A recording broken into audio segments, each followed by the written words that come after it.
is NBA Today, hosted by Malika Andrews, live from Los Angeles. Coming up on NBA Today, the Lakers' big three were ballin' last night. Are they finally the team we thought they'd be to start the season? And the chase is on for Steph Curry. Is tonight the night that he breaks the all-time three-point record? Live reports from San Francisco. Plus, Kevin Durant outdueled Luka Doncic last night in Dallas. But are the Nets relying a little too heavily on Kevin Durant? Is that possible? NBA Today starts right now. Welcome to NBA Today, and what a day it is. I'm Malika Andrews, joined by Chinea Gumake, Richard Jefferson. We have so many folks stopping by. Monica McNutt, Roz Goldonwude, Mark Spears, Tyler Fulgham. They will all join us later in the show. But we have to start right across the street with the most historic rivalry in the NBA. Because last night, the Celtics, they were in Staples Center taking on the Lakers. But really, it was those two in the first half, Richard Jefferson. Yeah, look, you could just call me Richard, but I was thinking that, like, is it the first? Is it the past versus the present? Is it the past versus the future? But at the end of the day, LeBron James and Jason Tatum were going at it. Bron was one of his most efficient first half. You see this 7 for 10, and Tatum was on fire. Well, Tatum, 21 points we're seeing there, but 14 of those, they came in the first quarter, and they were the Celtics' first 14 points as a team. So he was really sizzling early, but then the third quarter happened for the Lakers. And this has not typically been their best third quarter, but they came out. I think now that they've got a little bit more healthy, Bron is playing in some games. And look at this, 80 years old, and this man can still get up. 80? Really? Oh, okay, that must 75. mean you're 102, 75, right? But look at this. There was a time where, head was by the rim. Now it's just his arm. I don't know. He was getting up from dropping it low afterward to celebrate. But a difference maker in the game, Russell Westbrook. Yeah, his aggressiveness. And then he's rocking the baby? He's rocking the baby. He's feeling himself, but that's what he should. Look, sometimes it can take veterans a little bit of time to get going, especially when you got bounce like that. Look at this. Okay. Yeah. Well, and look at what the big three combined for. 42 points. They were cooking, but look, at the end of the day, this was about the Lakers getting out in transition. And look, when some people are feeling good, everybody's feeling good. Look at Give Malik a little Monk. windmill. Well, the Lakers, they did for the majority of the night after the first half, made it look easy. Here's LeBron James after the game. I just like the way we competed tonight on both sides of the floor. A lot of intensity, a lot of ball movement. Guys were attacking the rim, very efficient. Tonight was as close to 48 minutes. It's one of the best games of the season as far as the way we just played the game. Russ, was this kind of the blueprint for how you, LeBron, and AD can all kind of have your moments? We have a unique team, as you guys know, and we have guys that can take over a game at any point. Tonight was a way they're kind of all laid out, and it worked for us tonight, but we don't know. I don't know the blueprint. All I know is that we won, so if that's the blueprint, then hell yeah, winning is the blueprint. Winning is the blueprint. Is that going to be your next tattoo, Richard? 100%. We know you have some bad ones. All right, the Lakers' big three, they combined for 71 points last night. That's the fifth most points they've scored in a game this season. They had a net rating of plus 22.7. That's when all three of those folks shared the court last night, right? So I was at the game last night, and what jumped out to me was how aggressive Russell Westbrook was when he wasn't turning over the ball, an absurd amount at least, right? He had 11 assists, 4 turnovers, and I asked Anthony Davis about this exact thing post-game. I think in the beginning of the year, Russ was a little bit passive. He was trying to get guys involved, pass the ball. He'd be at the rim, and he had one tonight. We tried to kick out to Melo, where he could have laid the ball up, and we're just trying to tell him, be himself. Like, don't try to be anybody else. As of late, last 7 to 10 games, he's been very, very aggressive. And when he do that, it opens up the floor for everyone else. Before every game, I tell him to be yourself. That's why we brought him here, to be Russell Westbrook and not anybody else but that. Okay, so Russell Westbrook had a big night, but it was really the time that we heard LeBron James say this was maybe the best game that they felt that they had played as a group. What say you, Richard? What say I? Oh, she did what she said. You said, call me Richard. She called me Richard. Yeah, that's fine. Yeah, I can accept feedback and yeah, you know what? It's still a thing I'm working on. Look, I agree, and it's been tough because there's been conversations about Frank Vogel, and there's been Anthony Davis needs to step up. All of these things, really come down to if the Lakers are healthy, then you can judge them. If they're not healthy, then you're kind of judging a team that had championship aspirations based off of a small amount of sample size, and I just think that that's tough. tough. Exactly what Jeannie Buss said, earlier yesterday post game. But it's really interesting because the question is this their best game as a Big Three, right, Malika? Mm-hmm. Absolutely. Absolutely. Okay. If you look by, the performance, they had a convincing win, check. But then you look by the numbers, LeBron James, 30 points on 65% shooting from the field. Mm-hmm. AD, who a lot of people have been critical about, what did he do? Why are you pointing to me? I'm just saying in general. But I have because you been. brought I it just up, didn't but know why have been you very pointed critical. Don't act like you don't know why she's 17 pointing at you. and 16. And then Russ, 24 and 11. That's exactly what you need from the Big Three. So, yes, this is the start. Granted health, that's the number one contingency, but this is probably the best performance by them. Well, and it seemed to me that playing Anthony Davis at center, right, where he spent the majority of his minutes last night, we saw him be successful doing that. I know it's not what he necessarily loves to do all the time, but that might be. Look, well, I get it. I get it. You don't want to do it. You know why? Because it's harder. It's harder to play. No, it is. No, you're right. No, it is harder. It's like, oh, I got to do this. But I why? got to do that. Okay, let's dive into this, Richard. Why? Why is it harder for AD? It's harder because he's going to have to go against bigger, more physical players. And why is that a problem for AD? Because AD is not the most physical of players. He is highly skilled for a person of his size. An injury history where he has to be a little conservative. But go ahead. I know, but 100% I agree with you. And that's the thing. If you want to get where you want to go, sometimes you have to do things you haven't done. And that was one of the things when they won the championship. Yes, Dwight Howard, yes, different guys were integral parts, but he was playing more and more of the five. And so I just personally feel that, hey, if this is what's going to get you guys out of this slump and this is what's going to get you guys rolling a little bit, then you're going to have to suck it up and play five. And you should be the first person standing up there and saying, this is what we should do. Well, it worked for them last night, but the other thing that was working for them was Russ. We've spent some time talking about how aggressive he was, but Sinead, what exactly did that look like? Oh, it was amazing, especially in that third quarter, because the Lakers have had struggles, coming out after half. When you're an older team, it's like, all right, a second game. Here we go, Rich. Let's break it down, all right? I'm coming with you. Let's go. Let's get it. I don't know why she wants to come with her, but one thing about Russell Westbrook is that this is what it is. Be aggressive. Be aggressive. Oh, cheer? Oh, yeah. Okay. Give me my tape. Let's break it down. Russ was aggressive, especially in the third quarter. Now, this is what happens. A lot of people are going to dare him to shoot. He's a 31% three-point shooter. Again, you get the opportunity. Teammates believe in you. But the reality is, this is what the shot that the defense is always going to give you. This was early in the first half. Now he took the feedback. And one thing about Russ, he's not going to get deterred. Now, come second half, the same amount of space. This time, he's like, you know what? I'm getting exactly where I need to go, and that's the paint. You're on your heels, crossover. We saw this beautiful Euro step. And what happens when you're smaller Dennis Schroeder? Rock the baby. Well, and he's going to get one-on-one situations in these moments, right? So now you get the AD pick and roll. One-on-one and two-on-two. The AD pick and roll forces Robert Williams III to sort of have to not help as much as he wanted to, and that's what you get. And mainly the reason why you get this is because you don't want him to be able to distribute to everybody. So you say, Russ, let him go. So that just means Russ has to win that one-on-one battle when he gets into the paint. Precisely 6 for 8 from the field in the third quarter. That's the Russell Westbrook insurance policy that Lakers fans should be happy about. We should not be so critical of the Lakers because finally they're starting to get healthy and it's only a quarter of the season. Maybe halfway through, that's when you don't panic. Start panicking. You know what I mean? You don't panic yet, right? Okay. Russ he's stepped it up lately, right? Because over the last 8 games, he's averaging over 23 points on 50% shooting and 36% from deep. But the biggest difference is that he's taking care of the ball. He's averaging just 3.5 turnovers per game compared to 5 in the first 17 games of the season, right? But you know where the eyes of the NBA, they're going to be tonight? They're going to be focused on San Francisco because when Steph Curry takes aim at the three-point record, everybody is going to be watching. He is 16 away from surpassing Ray Allen. Is that possible? Yeah. Is it likely? All right, not so much. But the other Splash brother, right, Klay Thompson, he holds the single game record of 14 made threes in a game.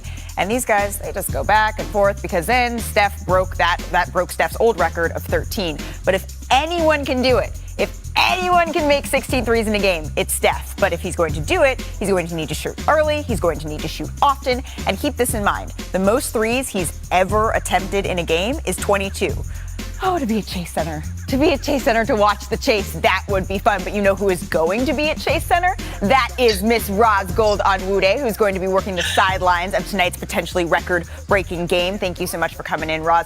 You spent some time with Steve Kerr earlier yesterday. How is he approaching coaching this potentially historical night? Yeah, Malika, first of all, I think you're right. It says a lot about Stephen Curry that he's 16 threes away from breaking this record, and we're like, it probably could happen. Maybe. Maybe. And so, Steve Kerr yesterday at practice compared Steph to MJ in the sense that, you know, there's so many magical moments that they start to bleed together. And he said perhaps that's the true sign of greatness. And then he also talked about the pace in which Steph is approaching this record, in the sense that he'll get there in just about 500 less games than it took Ray Allen to. And Steve said it says a lot about how much the game has changed and how much Stephen Curry has changed the game itself. Philosophically, coaching-wise, he gave credit to Mike D'Antoni and those Steve Nash sons as far as changing how we think about how many threes can be taken in a game. But as far as Stephen Curry as an individual, how we get to those three-point shots. What is a good shot? Right. What is not? He said Steph has changed that. Well, and his teammates, right? I talked to Juan Toscano Anderson at a game the other week, and he's like, I was watching the great Warriors runs, and now I'm on the court with some of those great Warriors. So how are they thinking about Steph breaking this record? Yeah, Juan is like you. He's from the Bay. He's from Oakland, you know? So he was talking about how when he was watching the Warriors then, he actually was salty when they traded Monte Ellis. And he said, you know, shout out to the decision makers who had that vision then. But now as a teammate of Steph's, he's actually, it's like a childlike curiosity. He's in awe. He's actually asked Steph, what are you looking at when you shoot? It brings out such innocent curiosity. And he actually laughed at himself. He said, I bet Steph thinks I ask him the most simple and dumb questions, but he genuinely wants to know, like, what is it like to be you? Well, there you go. And I can relate to that, right, Roz? Because this is a special interview for me because, Roz, one of my very first job shadows ever was with you at a Warriors game, and I was one asking those questions. But, Roz, on the other side of the ball, right, Damian Lillard, he's out tonight with an abdominal injury, but he spoke at shoot-around. What did he say? Yeah, I'm at Chase Center right now. The Trailblazers just finished shop. Damian Lillard addressed the media, and he addressed the trade rumors and all of the kind of noise around the Trailblazers head on. And he said, I'm not asking for a trade. He went on further to say, my intentions are to be in Portland and to figure this out. Ultimately, he feels like because the team is having a slow start, there's injuries, they're struggling a bit because there's commotion within the organization, that people are taking a liberty to speak for him. And for him, he says, you know, the truth, the fact that I know it is what gives me peace.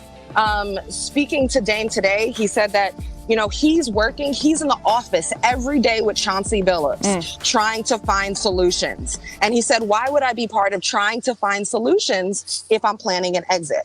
So also in speaking with Chauncey Billups today and others around the organization, the relationship at this moment between Damian Lillard and Chauncey Billups is strong. And the two of them are working together to build a successful future together in Portland. And that's the feeling around this right now. Okay. Thank you so much, Roz. I really appreciate it. Enjoy the game tonight. This is going to be fun. All right. I do want to break this down. Yes, ma'am. I remember when you shadowed and you were there with Stephen Curry. I have that picture, and for the next year, I'm going to send it. Don't you dare even post that anyway. Anywhere. By the way, Malika, don't post that. That's my Stanford sister, and I did the same thing in formation. And Roz is she is someone who walks the walks, talks the talk. Yes. But someone else who's been talking the talk, and there's a whole lot of walking and I don't even know what's what in this metaphor, is Damian Lillard. So what's your reaction, Richard, to what Dame said this morning at shoot-around? Look, again, you said it yesterday how transparent Dame is. Dame is one of those very consistent superstars, and I believe him 100%. But just like anything, both sides have to meet in the middle. And I truly believe that right now, the Portland Trailblazers, based off of what Woj is reporting, they're kind of trying to make a decision. You got looking for a new president, GM. I know you have an interim one. But there are people that are having conversations looking at Dame as an asset. And the minute the relationship you are in are not looking at you and like, how can we all do this forward? But also like, what are the other options out there? What are the other moves that we can make? That to me says that like this is headed towards something that, you know, maybe Dame might not be ready. Dame might say, I don't want to leave. And the new GM comes and says like, hey, this is going to be the best thing for the organization moving forward. Well, there's still time for this to play out. Just to remind everyone, right? We're not talking about this right now. No. Dame is under contract for 3 more seasons after this one. We're talking about adding a 2-year extension on top of that. which he could have offered to him as soon as this summer. Chene, how do you react to this? You know Dame incredibly well. Yeah, I know Dame through the Team Adidas family, and he's been one of the greatest people, just not through knowing him in basketball, just period. And I think his life has really come to the point where the only thing he really needs is a championship and probably MVP. And if you can't provide an environment for that, it's either going to be forced upon him, right? Like you said, if there's a change or so, or like the pressures of being in your prime, 31 years old, like this is the time for Dame to really showcase his skills. And I'm sort of glad that he's had time to sort of step back because this guy has put in his work in the league. I keep bringing it up. He leads like the last 5 or 6 years in miles run in the NBA. He's always performed. A lot of people were critical of his performance at the start of this year. I was like, can this man breathe for a moment? Like it's not even forcing the issue in the middle of the season. So I was like, just let's chill a little bit. But the reality is I think in the next year or two, if you don't have something viable, something has to be viable presented to him because his talent deserves a top-tier team. Yeah, no, I completely agree. Even when I was in New Jersey with Jason Kidd, one of the things that led to his trade to Dallas is that the Nets didn't want to give him an extension. And this is the historic guy, name in the rafter. He was like, I want a 2-year extension. They were like, well, we're not sure the direction we want to go. If they're not just going to give Dame that 2 years, and I know it's 35, 36, but a lot of times you're giving that 35, 36 because you want what this individual can do for you now. If they're not saying, Dame, you are not leaving, we're going to pay you your money and you are going to be the pillar until you retire, then Dame has to take a step back. And all athletes will take notice of that because this guy has been loyal to the soil in the community, both on and off the court. And so then if that is the case, then you know that it is truly a business and don't be surprised when players make their own moves. Well, we're going to see how this shakes out. That's going to be a decision that the new general manager, we know they have an interim general manager, is going to need to make. That interim general manager, Joe Cronin, is going to speak tomorrow to reporters for the first time. Damian Lillard, CJ McCollum, not on the court tonight against the Warriors, but Steph Curry will be. And if you think we're done talking about Steph Curry, then you don't really know NBA Today. Because coming up, we go to the top of his best threes of all time. And after losing to Brooklyn last night, Luka Doncic admitted to being a little too relaxed in the offseason. So how big of a concern is that for the Mavs? Plus the Bucks, they are undefeated with their big three this season. So what's the key to their success? Hey, Richard, you want to play some Don't Stat Me? Oh, yes. That's what we do. Don't stat me, bro. No. NBA Today is brought to you by Trulicity.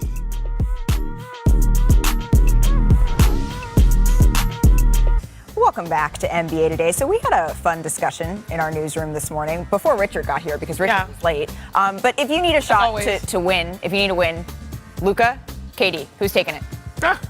KD. Yeah, Kevin Durant. It was a unanimous decision. Unanimous. It was a unanimous decision. But if it's from the left wing, I'm giving Luka.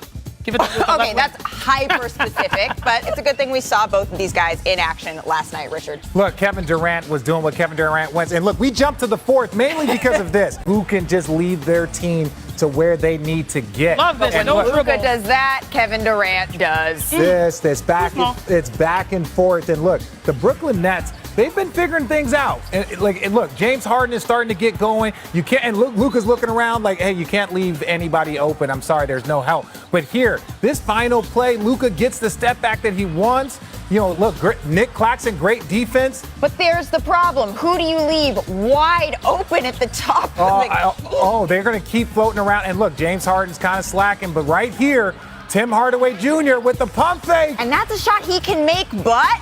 No, not enough. Too little, too late. And here's Kevin Durant, who played a heavy minutes load last night after the game. We had 2 days in between, the last couple of games, you know what I'm saying? So I've been sitting at home a lot, to be honest, So when I get a chance to play, we didn't have shoot around this morning, because it was an early game. So when I get a chance to play, yes. I mean, I know people may be concerned about my minutes and I got injured before and all this extra, but we'll figure that out if I get there. Right now, I want to play basketball. I might play 48 tomorrow. Just cause. Give me something to talk about. Oh, there's a song here about let's give me some. I won't. I'm not going to do it, but we're talking about it, Kevin. I appreciate you giving us something to talk about. So, see, Janae's picking up what I'm throwing down. Durant is averaging 36.2 minutes per game. That's the most he's played since 2013, 2014. He was 25 years old at the time. But then the team announced this morning, after he said he'd play 48 minutes, after playing 41 last night, He's resting. So is LaMarcus Aldridge. But big picture, Chiney, is this something to worry about? I'm not worried about it because this is a guy that's on a roll. And I know we are careful, especially with his return back from injury, after a year or season off. But the reality is KD, he's a hooper's hooper. And what I mean by that is he just loves to play basketball. And if he's good, let him play. He is leading the NBA in points per game around 29. They're number one currently, the Brooklyn Nets in the East. If it ain't broke, don't fix it. I have no problems with him playing minutes, but I do like them resting him time to time, Okay, so a lot of people want to talk about what? Let's talk about why. Let's talk about why. Why is he playing so many minutes? The reason why he's playing so many minutes is that there are portions in these games where their defense is not up to par. Now, I know they're high on the defensive vision, but look at this. You get a layup right there, and then watch this. The ball just comes down, and then you give up a layup. And then look, in the paint, you get a shot. Look, ball's taken out underneath the basket. Guys on the floor. Underneath the basket. And let's see what type of play they get. Just layup. Ooh, now, to me, this is the thing. This is the difference between going into the fourth quarter up by 14 and going into the fourth quarter up by 6. Those are things that you can actually control over the course of a basketball game. So to me, when you're looking at Kevin Durant playing too many minutes, yes, they're defensive numbers, but there are multiple possessions, especially early in the game, that if they were just more solid and playing consistent defense, that's how you get your numbers from 41 down to 37. Right, and this isn't new, right?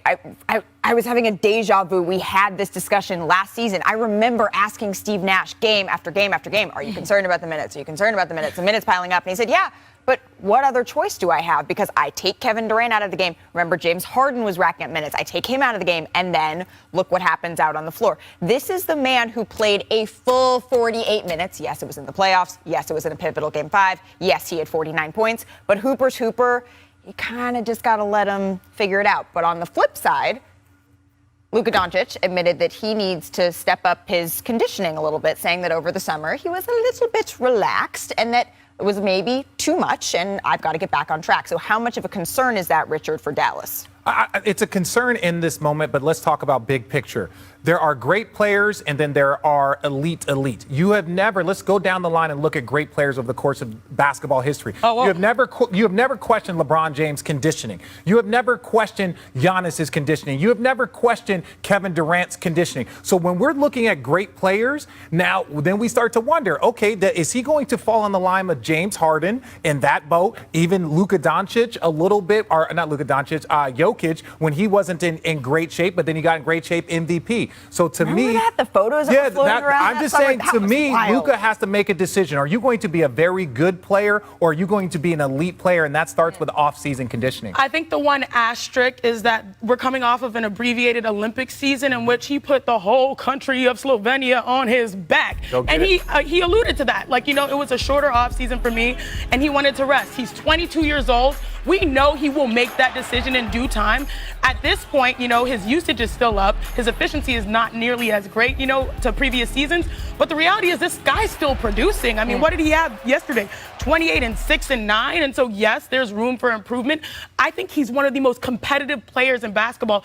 The maturity factor of realizing, because I'm not old, but you all old. But you get to a point when you're 25, 26, 27, you're like, I have to rely on my conditioning to give me that edge. Mm-hmm. Some people learn it earlier. Some people learn it later. Luka is probably going to learn it too. Some people don't learn it at all. True. Case in point. Both Dallas and Brooklyn, they're back in action tonight. The Mavs are walking in Memphis and the Nets are in Houston. But we, after the break, are going to be talking about Steph Curry, who is on the cusp of becoming the all-time three-point king. So we're going to look back at some of his memorable threes. Oh, my gosh. The most memorable of all time. That's tough. This is he just had one last week. Do we have enough time? Do we have enough time for this? No. To NBA Today. What's been your most memorable shot? The next one. Never worried about my shot ever. Look at my splash, hype in my bag, know it's legit. Getting the cash, making the grip, count up an ad, nothing get missed. Oh my goodness, 50 piece. Get up and go, I'm on the road, got a surprise, but make them say whoa. I usually let my play do the talking. So Steph is 16 threes away from the all-time record, and he faces the Blazers tonight at 10 Eastern on ESPN. And he's had, we can say, some success, right, against the Blazers throughout his career. He made, how many threes do you think, Richard, against the Blazers? Let me see, 149. How did you guess Yes, he made 149 threes against the Blazers, but this shouldn't even be called top of the top. It should just be called top of the Steph. Yes, because yes. we have so many top of the top that is Steph and his threes, so let's just roll through them. We are going to go through 5 today in our top of the top Steph Curry edition, starting with young this Steph? one. They got baby Steph up there. This is against the Clippers.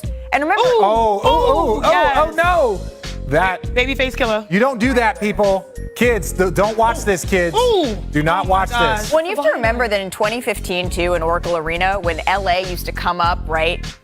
Guys, people would get Oracle was for it. these games. Yeah. Sorry, that's coming it. off when the LA teams would just stomp on them. Yes. This was really everyone was Steve Kerr. The best Everyone. is Steve Kerr and even Alvin Gentry's reaction. Alvin Gentry sitting on the bench like, I can't There's coach that. nothing- I can't coach that. there's I'm nothing glad he's on my else you can team. do. Well, there's also nothing else you can do about this. Steph Curry against the Grizzlies. Oh my gosh. No dribble, y'all. Just like catch and shoot. But look where this took off from. Yeah. Oh, we're very. Well, see, this is my thing. Players all have hit half-court shots. Okay. No one does 12 of them a season. Okay, thank you. That was But the Not other 12 a thing season. is, Yeah, that's this wild. isn't just half court. It's Yeah. 62 feet. Yeah. And it's inside the other three-point It's line. his So shouldn't that range. count for 6? It's his range. That's Well, his range. For this one, I just have to let Mike Breen take it away because no one Who? is better than him. Who? Drive falling away. Don't do. Won't go. Rebound taken away. Don't do Mike Breen. Okay, you're right. Okay. They do have a timeout. Decide not to use He it. tees it Curry, up. way downtown. Bang! Bang! A double what a bang. shot from Curry with 0.6 of a second remaining. Killer. I mean, that's about 35 feet out, well beyond the 28-foot mark. Look at his Now face. with 0.6 of a second remaining. You know what I love about Steph? A lot of people want to flex and do all this stuff after his shots. He's like, no, I'm just gonna take your joy away. Like that's what he does. I'm going to snatch your Yo, joy. hard Well, of you it. know who else's joy he snatched? Who? The Pelicans. The Pelicans? Oh. Yeah. Is this one going to give us a double bang, a double Mike Breen bang? This is when he set the three-point record initially, and then obviously Clay went on to say, that walk was cute, but I got 14. Yeah, we forget, and we'll be quickly reminded that he will be even harder to guard, Steph Curry, once Klay Thompson is back. And absolutely. Look, the league is scared right now. There's a reason why you hear about all these trades for big teams and people making moves because they know what's coming. Well, and all the reports are that Klay Thompson looks excellent. Yeah, go Clay. So we have to end with this year. What's this year? Earlier this year, technically still counting. Oh my gosh, and bumped in the Not back. the season, but earlier this year. Can you imagine? Look, he slid like a little penguin afterwards. Can you imagine if there were fans in the stands for this shot? Oh, yeah, and then look, this is what they call the Curry scurry. Once he get up and he starts That's a running like scurry? that, yeah, that's a Curry scurry. Take flight. Yeah, take flight. I don't know. Look, at the end of the day, there's nothing that you can do to guard this man. You just have to hope and pray and try and outscore my him. coach, Hall of Famer, Tara Vanderveer, used to talk about prayer defense, pray they miss. Yeah, pray they miss. That's it. Yeah, because you can't contest, you'll just foul him. Look at this. This is pure joy. Brothers. Yes, brothers. Love it. It's all good. You know where else it's all good? It's all good in Milwaukee. True. Because they are rolling right now. So the Bucks' big three, what's the key to their success? Coming up next. Who's gonna That's on tell us? NBA Today. Oh, I know Unfortunately, somebody. it might be- We're might going to be Richard. doing the buck. Yeah. Hey, Doing the buck. So, no Jimmy Butler or Bam Adebayo for the Heat tonight. Jimmy returned to action on Monday, but aggravated his tailbone injury and has been ruled out versus the Bucks. And our colleague Mark Spears reported that Bam underwent successful surgery on his right. Expected to be out another 4 to 6 weeks. But who we are going to see tonight on the sidelines, Monica McNutt. She's going to be courtside for the Bucks Heat tonight. So the Bucks, they have been almost unbeatable for the past 3 weeks. So what's changed for them after this slow start? Well, Malika, you have to acknowledge that this team had to get healthy. They had a bunch of guys in protocols and so on at the beginning of the season. But also, two guys that have caught my eyes in terms of career high productions are not in that big three. And I'm talking about Grayson Allen and Bobby Portis, who are guys that have come in and really kind of surprised in their role, particularly Grayson Allen. When you talk about someone that's shooting better than 42% from behind the arc, he's shown his ability to be a terrific defender. And when I had a chance to talk with him today at shoot-around, he said, he didn't really come in with a bunch of pressure and expectations, even though he was joining the defending champs. But the system really plays well to what he's been able to do in terms of defending and catch and shoot. And then, of course, Bobby Portis, he just credits it to finally being able to be in a place consecutive years. He talked about bouncing around early in his career, but now he says he knows these guys. And he's like, it's hard to play with guys you don't know. That's not the case anymore for the underdog property owner. Well, Bobby loves Milwaukee, and Milwaukee loves Bobby Portis. He says he sees his work ethic reflected in the city. Yeah, the Bobby. Exactly. Nice catch, right? Monica. So the Heat, they're depleted, You saw right? that. No Jimmy, no Bam tonight. They lost to the Bucks by 22 last weekend, and Giannis didn't even play in that game. So how are they looking at this game tonight? Well, Heat culture is real, and they are not making any excuses. In fact, PJ Tucker said, you can look at injuries as the negative. Obviously, you hate to see guys get hurt. But he also said it's an opportunity for other guys to step in. He's like, so much of NBA careers and the length of one's career is your ability to adapt and adjust. I was digging into the numbers, guys, trying to find some commonalities in terms of who's been able to step up in the 7 games in particular that Jimmy has missed. Kyle Lowry kind of emerges as kind of the leading scorer when he's out. But you look at a guy like Max Strus, whose production almost doubles from 5 points to 11 points in those 7 games. And so certainly it's going to be a team effort in replacing Bam and Jimmy Butler at this point. But they're not making any excuses, and they certainly plan to defend home court tonight. Well, and you know that PJ Tucker, going against his former teammates that he won a championship with, he is going to come out with a fire. Thank you so much, Monica. I appreciate you stopping by. Hey, Richard, I don't even know if you good? Oh, I'm ready. Well, I'm ready. Tell me about the Bucks. What can I tell you about the Bucks? It is funny you should ask because, ladies and gentlemen, this is Don't Stab Me. I need you up. Let the chair go. Look, everyone is focused on the Warriors and the Suns as the best team in the league, and rightfully so. But one team we are sleeping on is the defending champion Milwaukee Bucks. Look, when their big 3 is in the lineup, guess what their number is? 11-0? Yeah, 11-0. This woman does her homework, but there is more to this than just their record. And that's what we do here on Don't Stab Me. This is why this is the best segment in sports television. Look. Minus Shea Shishi. Their win-loss record since November 17th. And look, the reason why we focus on this is because this is when the big 3 finally got together and started playing games. Now, what do we have next for them, ladies and gentlemen? Their rebounds per game, they are first. Again, we're talking about defending champions. And my best Vanna White impression, what is next? Opponent's points in the paint, first. Now, this looks like a team that could go back-to-back championships. Defensive efficiency, second. So, look, they're slacking there. They got to get better. Pick it up. What are we thinking here? And then lastly, pace. Oh, I love that. Third, when you are winning, when you are rebounding, when you are keeping the opponents out of your paint, when you're defensively efficient and your pace is good, you want to get an example? You guys want to see some examples? I want to see something. Let me give you some examples, Shanae. This is what they do. They protect the paint. 3 people in the paint. And how do they clean up the paint? They get a rebound. Team rebound. Team rebound. Then what do they do, Janae? Just easy buckets in transition. Easy buckets. The game is not very hard. Again, look at this. Protect the paint. Giannis in there, Defensive Player of the Year. Gang rebound. Grayson Allen getting out in transition. This has been a simple transition for him. Lefty dunk. Back when the defense is not set up. Lefty dunk. And again, the Cavaliers, a very good young team. People should keep their eyes on them. But this is Giannis. This is what Giannis does. In transition. That's the next growth level in his game, why he's a superstar, because he's learning how to distribute. And we're talking about as a center, he's grabbing the rebound, contesting shots, getting out in transition, and then dropping a dime to the corner. This is why the Milwaukee Bucks, I know they're not the sexy name because the Warriors have been crushing. Then you have, the Phoenix Suns going nuts. To me, this is the team that you need to pay attention to. This is a team that you have to focus on because the defending champs, they got their swagger back. Hey. They got the swagger back. So do you. Like, you kind of did that. Oh, okay. You kind of got your swag back. I appreciate Just a little that. bit. I'm good. Okay, we'll talk later. All right, you guys want to talk about Steph later, too? Yes, I would love to talk about Steph later. All right, well, we're going to do that coming up. Best bets around Steph Curry. I'm just kidding, Richard. We spend some of Richard's money. No. Oh, no? No, you missed your one chance. Today, live from Los Angeles. I'm Stephen Curry, and you're watching NBA Today. Not tomorrow. Steph Curry in the shooting zone like very few have ever been. It's NBA Today. Absolutely ridiculous. There's never been anybody like him. I usually let my play do the talking. Bang!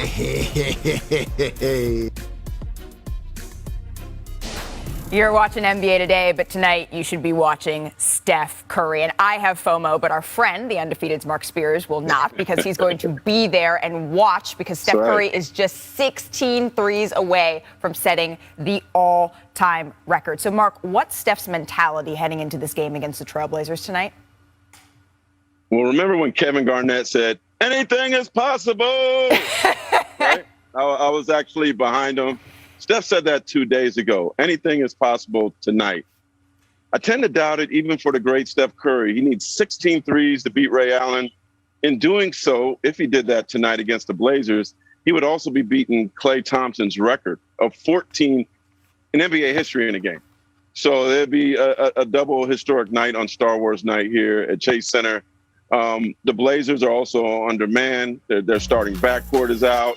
And so that means that the Warriors would probably blow the Blazers out. And if you're blowing a team out, you're not going to have Steph in the fourth quarter like Kobe was in when he had his big scoring game. So I don't think anything is possible tonight for Steph Curry because I don't think the opportunity will be there because of the opponent. Well, I really appreciated your impression there. We'll see if Steph and the Empire can strike back on Star Wars night. But if Steph doesn't break the record tonight, what's the significance of him potentially breaking the three-point record? I'm looking at the schedule on Saturday in Philadelphia on ABC. Yeah. Well, I mean, if it's not going to be here at Chase, the next best thing could be Saturday against the Philadelphia 76ers. Got to remember his brother Seth, they're as close as can be. He plays for Philadelphia. His dad, Del Curry, is expected to be at the game. He's a color analyst for the Hornets. He will not have a game that night.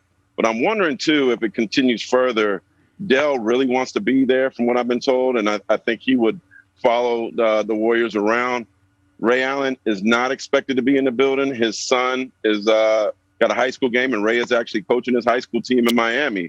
But Ray won't be here tonight. But I'm hearing potentially, if it goes further, goes to Indiana, goes to New York, going into the next week, maybe there will be a Ray Allen sighting, which would be great because when Ray Allen broke Reggie Miller's record, Reggie Miller was actually on the call that night. So they got to have a great moment. That's awesome. Well, we'll see if it happens tonight, potentially. Will it happen in Philadelphia, or will it be revenge of the Seth? We don't really know. Have a good Star Wars night. Possible. Have a good Star Wars night, Mark. I appreciate you stopping by. I'm not really into spending my money on the gambling, but maybe Richard Jefferson, could you convince me? Look, I've told you multiple times, just call me Richard. Let's look at the odds of Steph breaking the three-point record, courtesy of Caesars Sportsbooks. Okay, we don't have any odds. Oh, there the odds are. Look, I don't know what these odds and what these numbers. And look, he is not far away. He's not far at all. He's only 16. And look, I'm going to be really honest. Look, in 785 games. Yeah, look, it is faster. It is this. It is that. But look, the game is different. And honestly, I don't know what half of these numbers mean. So we bring in people that actually know what they're talking about. My guy Tyler from Daily Wager. Is he going to join us? Please, Tyler, show your big. Oh, look at his beautiful face. Tyler's here. Okay, so, Tyler, thank you for joining us. Absolutely. Okay, so there's been a lot of talk, and Steph is, anything is possible, and I played against them. Would you take this bet of Steph breaking the record for 16 threes, and tell me how the line has changed? Yeah, I kind of agree with Mark Spears there. I think when the line first came out yesterday, when it was 100-1, I think that was worth a little sprinkle. Maybe put a $5, $10 bill down because anything is possible. But more than likely, he's not going to do it tonight because they'll blow Portland out, and the value now has come down. What was a 100-1 proposition, meaning for every $1 you bet, you'd get 100 back, is now a 60-1 proposition, meaning for every $1 you bet, you get 60 back. So the value's just not there for tonight against Portland, especially since he might only be on the court for 3 quarters. Now, I do think that Mark Spears is talking some sense with that matchup against the Philadelphia 76ers. And you see how the line has changed there. It looks like a lot of people have bet that because that opened at plus 550. It's now been bet down to plus 275. And then just the kind of subjective and tangible things of his brother Seth being there to celebrate, his daddy Del being there to celebrate with both sons on that stage. How cool would that be? Listen, I think he can get 10 3-pointers tonight against Portland. Portland's road defense, if you have not heard, is garbage. And I don't see that being any better without Dame and CJ. So 10 3-pointers tonight and then 7 against the Philadelphia 76ers is how I would bet that. Tyler, I know a little something about sibling showdowns, and I was on like the bad side of a couple early in my career, but then I got revenge on my sister. The reality is you want those narratives, but more importantly, you want like the holiday time, come Christmas, come Thanksgiving, you want those bragging rights. So I do like Philly as well. Oh, okay. All right, Tyler. So you don't like it. You don't like him breaking in and all that stuff, but tell me what you got for us. I know we've talked enough about Steph. What is there a game around the league? And I love prop bets because I'm not really this on the games. I want to know like a little bit of a player. Give me a prop bet. All right, I'm going to look at Joel Embiid. And against the Charlotte Hornets, Joel Embiid is basically like Godzilla and the Hornets are Tokyo. Did you see what he did a couple of nights ago? Yeah. He had 43, 15, and 7. Now, some quick math there. Well, I'm not good at math, so I just know it's way more than 44 and a half. That's his point, rebound, assist, prop for tonight. And we know that Charlotte team is still without all those guys, including their big man, Mason Plumlee, on the health and safety protocols. So I really have a hard time thinking